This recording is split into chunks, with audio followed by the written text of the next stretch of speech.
500 वर्ष के लंबे संघर्ष के बाद राम मंदिर बना है और अभी राम मंदिर को बने हुए मात्र 1 साल हुआ है और राम मंदिर को गिराने की, राम मंदिर को ढहाने की तैयारी शुरू हो गई है।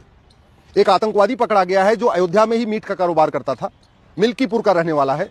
अयोध्या की उसने पूरी रेकी किया। रेकी करने के बाद फरीदाबाद पहुंचा, यहां उसको पूरे हथियार उपलब्ध कराए जा रहे थे, यहां उसको जो जो चीजें चाहिए मंदिर गिराने के लिए सब उसको उपलब्ध कराया जा रहा था और अब पुलिस ने पकड़ा है। मैं बार बार कह रहा हूं, तू मैं करने से, आरोप प्रत्यारोप करने से, नूरा कुश्ती करने से, बतौलेबाजी करने से कुछ नहीं होगा। गुलामी की सोच, नफरती सोच खत्म करने के लिए ये कुछ और करना पड़ेगा जिसपे काम नहीं हो रहा है। और आतंकवादी पकड़ा गया, सोशल मीडिया में उसके फोटो शेयर हो रहे हैं, वीडियो शेयर हो रहे हैं और फिर उस नफरती सोच के ऊपर चर्चा नहीं हो रही कि नफरती सोच आ कहां से रही है। बड़ी स्वाभाविक सी बात है। व्यक्ति का व्यवहार इस बात पर निर्भर करता है कि वो आंखों से क्या देखता है, कान से क्या सुनता है, मुंह से क्या खाता है। 3 चीजों पर निर्भर करता है। चलो, मुंह से क्या खाएगा आप उस पर कंट्रोल नहीं कर सकते, लेकिन कान से क्या सुनेगा और आंख से क्या पढ़ेगा, क्या देखेगा, उस पर तो कंट्रोल कर सकते।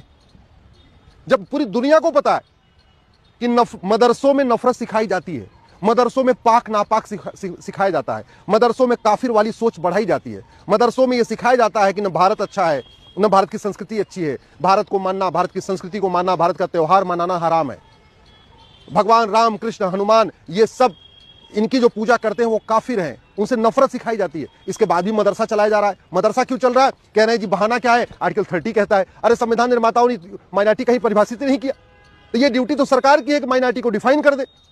माइनॉरिटी को डिफाइन कर दे कि भैया जो डिस्ट्रिक्ट लेवल पे 1% से कम होगा वो माइनॉरिटी कहलाएगा। क्यों स्टेट लेवल पे माइनॉरिटी आइडेंटिफाई करना, क्यों नेशनल लेवल पे आइडेंटिफाई करना? अल्टीमेटली जो शासन चलाने की यूनिट होती है वो तो जिला होती है। आप डिस्ट्रिक्ट लेवल पर आइडेंटिफाई कर दीजिए कि प्रत्येक जिले में जो 1% से कम होगा वो माइनॉरिटी कहलाएगा, जो 1% ज्यादा होगा वो माइनॉरिटी नहीं कहलाएगा। खत्म बात हो गई। मदरसे अपने आप बंद हो जाएंगे, मिशनरी स्कूल अपने आप बंद हो जाएंगे। अगर भारत को बचाना है तो सबसे पहले गुलामी का नामो निशान मिटाना पड़ेगा। भारत को बचाना है तो गुलामी के दौरान शुरू हुए मदरसे और मिशनरी स्कूलों को बंद करना पड़ेगा। भारत को बचाना है सारे के सारे अंग्रेजी कानून खत्म करना पड़ेगा। भारत को बचाना है तो कांग्रेस के द्वारा बनाए गए सभी कानूनों को खत्म करना पड़ेगा या बदलना पड़ेगा, क्योंकि जो काम मुगलों ने तलवार के दम पे किया था वही काम अंग्रेजों ने कानून बना बना के किया था और वही काम हमारी बाद में जो सरकारें बनी, जो कांग्रेस की सरकार बनी, उसने किया। भारत को लूटने के लिए, भारत को बर्बाद करने के लिए 50 से ज्यादा कानून बने, उन कानूनों पे चर्चा नहीं हो रही। आतंकवादी पकड़ा गया, डायनामाइट पकड़ा गया, सब कुछ हुआ, राम मंदिर को गिराने की पूरी योजना थी, अखबारों में फोटो आ गई, मामला ठंडा पड़ गया, अगले दिन कोई और आतंकवादी पकड़ा जाएगा, कोई और, फिर उसकी खबर छप जाएगी। जब तक इस नफरत के सोच क्यों आ रही है इस पे चिंता नहीं होगी, उसका समाधान नहीं होगा, तब तक कोई फायदा नहीं होगा।